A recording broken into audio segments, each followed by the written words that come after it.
Mtu wa Mungu uliye hai, ni kukaribishe katika chaneli yetu pendwa ya Apostle Katambi, na siku ya leo tutakuwa na fundisho zuri sana kwa habari ya jini mahaba, kwamba unapoota ndoto unashiriki tendo la ndoa au unaota ndoto unafanya mapenzi na jini mahaba katika ndoto, nini cha kufanya?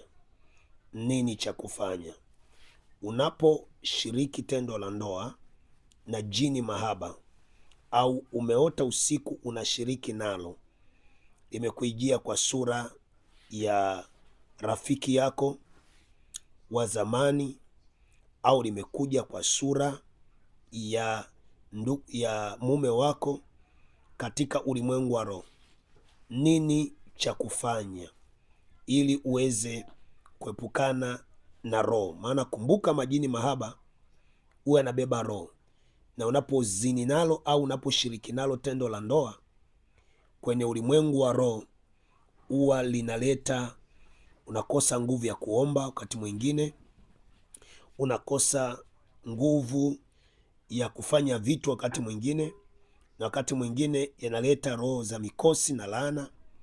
Hasa nini cha kufanya? Naomba unifuatilie katika somo hili, na Mungu akubariki sana katika jina la Yesu aliye hai. Kama ni mara yako ya kwanza kuingia kwenye channel yetu pendwa ya Apostle Katambi, ni kuombe ili upate vipindi vyetu kwa wakati, ili upate masomo yetu kwa wakati, naomba usubscribe channel hii. Bonyeza maneno yaliyoandikwa subscribe, moja kwa moja utajiunganisha na channel hii, na utakuwa ni mtu wa kwanza kupata masomo yetu tunayotuma kwa wakati na kwa muda mwafaka. Lakini pia unaweza kuweka comment yako hapo chini, share ujumbe huu wafikie watu wengi. Mungu akubariki sana.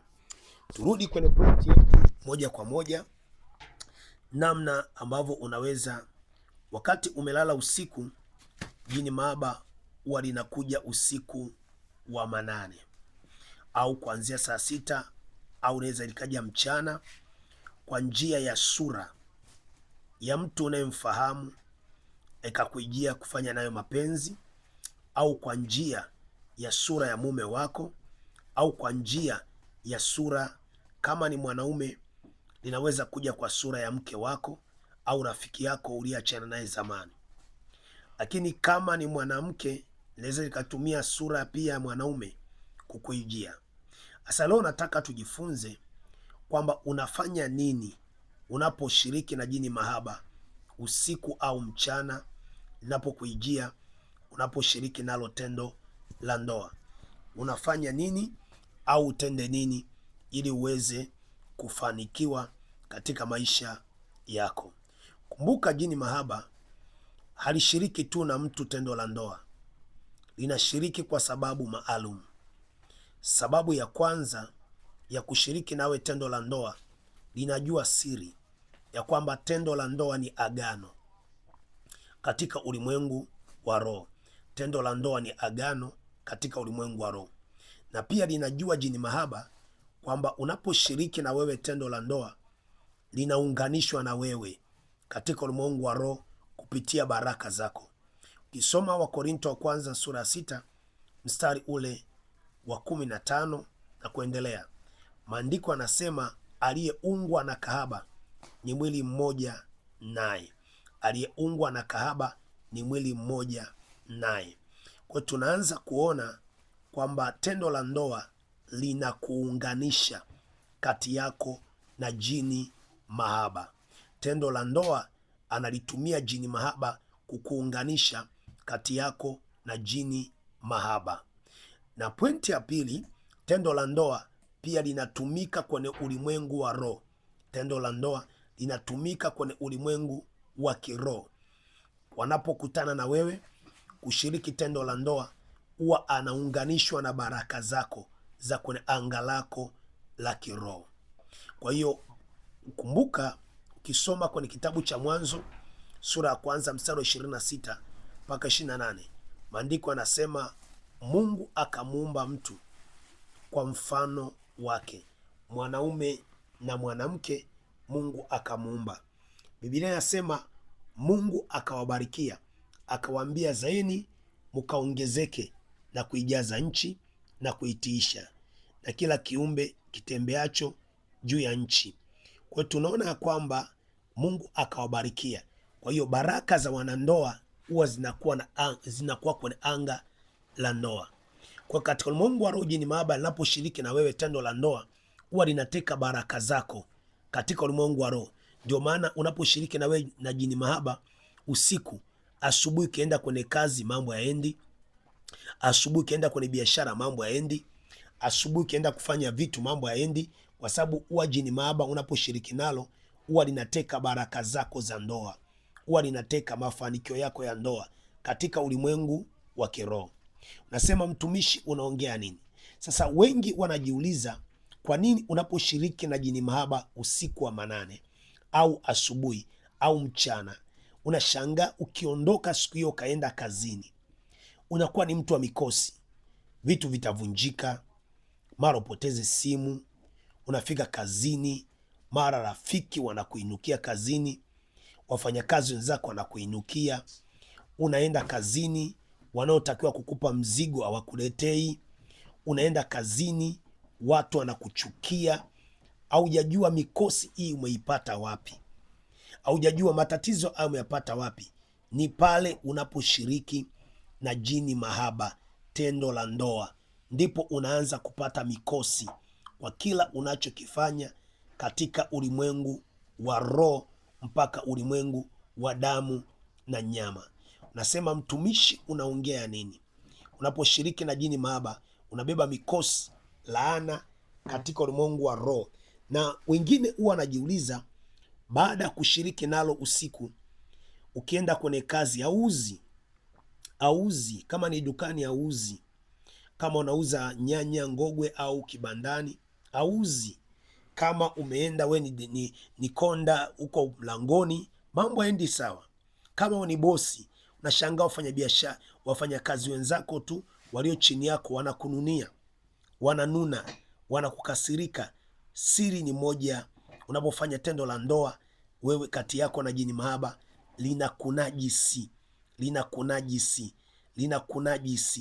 linakunajisi katika ulimwengu wa roho.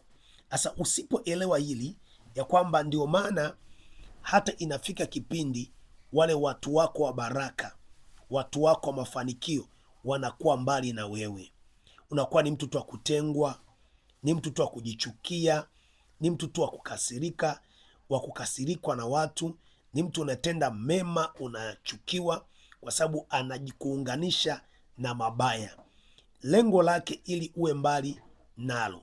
Sasa unaposhiriki tendo la ndoa na jini mahaba, kwa hiyo unajikuta wakati mwingine unakosa uwepo wa maombi, unajaribu kuomba, nguvu ya maombi haipo tena, kwa anatumia tendo la ndoa kama silaha kuvunja nguvu ya maombi, kuvunja uwepo wa maombi, kuvunja uwezo wa kuomba katika maisha yako.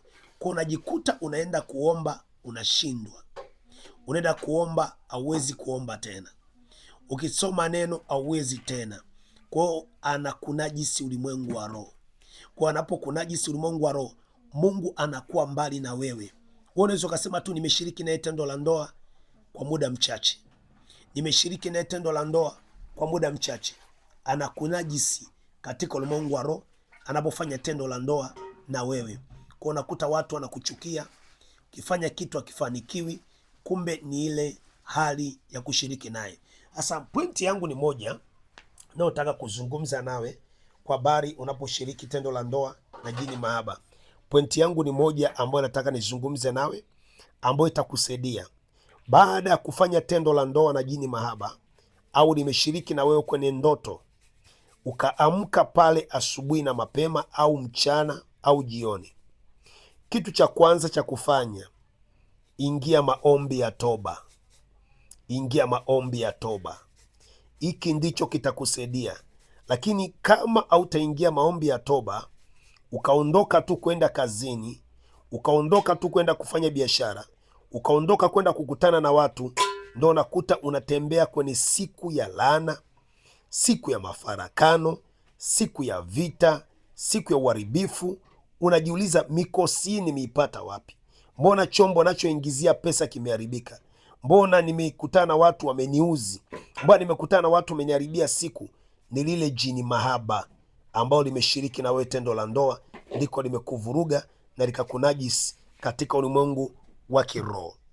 Sasa cha kwanza kitakachokusaidia, ingia maombi ya toba, ita damu ya Yesu isafishe nafsi yako, maana linaposhiriki na wewe linakuunganisha nafsi yako na lenyewe jini mahaba, linakuunganisha nafsi yako na magonjwa na mauti na uharibifu na laana na mikosi.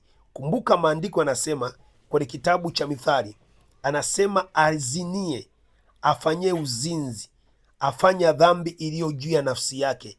Kinachozini na mtu huwa ni nafsi, kinachozini na mtu ni nafsi. Kwa anapokutana jini mahaba na wewe, huwa nafsi yako na nafsi yake vinaungana. Tendo la uzinzi au washarati huwa linafanywa kwenye nafsi ya mtu. Kwa hiyo cha kwanza, ninapomaliza kufanya ile tendo la ndoa, ukasema tu niamke, nioge, niondoke, tayari moja kwa moja linakuwa limejiunganisha na wewe kwenye mikosi, laana, matatizo, kuchukiwa. Kwa kitakachokusaidia, kitu cha kwanza ni kuomba rehema, maombi ya rehema. Unaita damu ya Yesu ikutakase nafsi yako, ikuoshe nafsi yako. Unaambia Mungu, nisamee, nisafishe, osha nafsi yangu. Unarudia, osha nafsi yangu, takasa nafsi yangu kwa damu ya Yesu, takasa nafsi yangu, fungua nafsi yangu kwa damu ya Yesu. Nioshe Bwana, niumbe upya, nitengeneze upya. Wakati unaomba rehema, hiyo ndo siri ya kuvunja ile roho aliyokuingizia jini mahaba kupitia tendo la ndoa. Hiyo ndo roho ambayo ndo njia pekee ya kuvunja ile roho aliyokuingizia jini mahaba kupitia tendo la ndoa katika ulimwengu wa roho. Wakati unaomba rehema, kabla hujafanya chochote, usitoke tu nyumbani ukaondoka. Mambo yatakuharibikia huko.